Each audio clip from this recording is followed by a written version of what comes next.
They thought the house was empty until they heard breathing. The police report said the house was empty. No signs of forced entry, no movement. Just another abandoned home on a quiet street in the Midwest.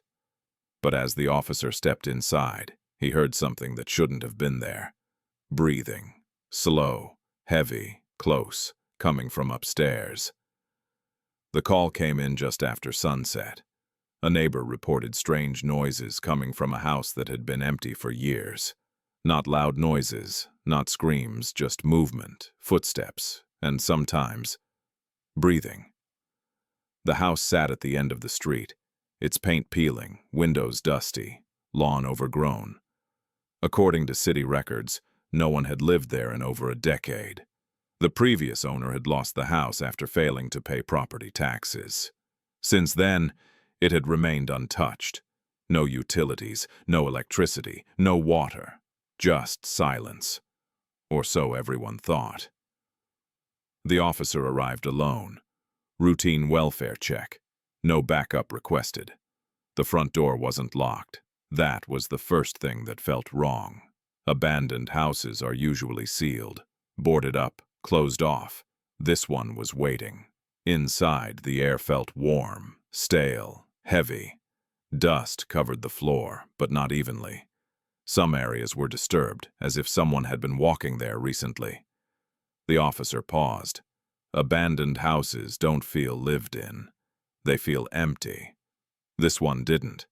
There was no furniture, no decorations, no personal items. But there were signs. A pile of old newspapers stacked neatly in a corner. Empty food cans hidden behind a wall. A blanket folded carefully near the stairs. Not trash. Organization. Someone was trying not to be seen. The officer reached for his radio. Static. No signal inside the house. That's when he heard it again, breathing. The sound came from upstairs. Slow, controlled, deliberate, not panicked, not animal, human. The officer drew his weapon. Each step up the staircase creaked loudly, echoing through the house. The breathing stopped. Silence filled the space. Too quiet. At the top of the stairs was a narrow hallway with 3 closed doors, and above them, a small attic hatch, slightly open. The officer aimed his flashlight upward. The beam revealed a pair of eyes, blinking, watching. A man slowly emerged from the darkness, thin, pale, unshaven. He raised his hands without being told. He didn't run, he didn't speak. He just stood there, breathing. The man was the former owner of the house. After losing it, he never left. He hid in the attic when officials came, moved only at night, ate food taken from trash bins and neighbors' leftovers. For 10 years, no electricity, no heat, no contact, just the house. He said leaving felt impossible. "The walls know me," he told police later. "Outside doesn't."